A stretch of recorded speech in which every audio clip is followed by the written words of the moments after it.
It was the stuff of TV movies. A wife kills her husband, buries him in their yard, and then pretends for 8 years that he ran off with somebody else and is still alive. Tonight, we have the tape of Ellen Snyder confessing to that murder, or to that killing, to police. Here's News 13's Alex Tomlin.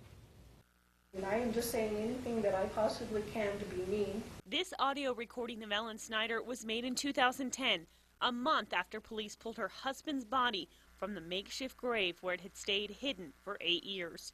She buried him in the yard outside the home he built for them. Snyder tells detectives about that last fight the couple had that January night. He is enraged. I am enraged. He comes towards me. I shoot him. He turns to run. I continue to shoot him. She unloaded into the 43-year-old master mechanic who suffered from MS. And I heard him gurgle when he fell down. She covered him with a blanket and left him in the hallway. Snyder's 6-year-old daughter Elizabeth and 17-year-old son Michael were home. And he asked me, he said, "What happened?" I said, "I killed Mike."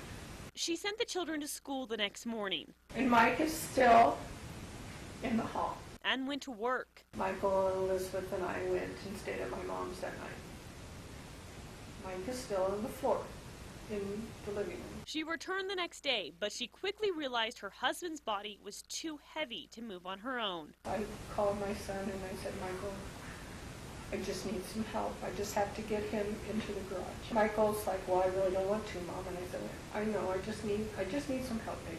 Snyder hired a man from a newspaper ad to dig a 10-foot hole in the backyard.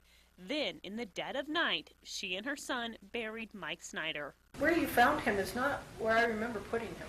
I'm sure you're sure it's him, right? Yes. Okay. Police only cracked the case after a tip led them to her son, who then confessed. This is video of detectives questioning him.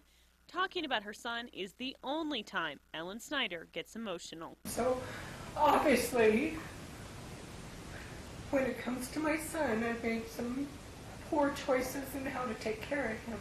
Alex Tomlin, KRQE News 13. Police believe she did it for the money. She did have a history of financial problems and fraud, but Snyder claimed that he was abusive and that it was self-defense. A tough murder to prove, and again, it was not murder in a legal sense anyway.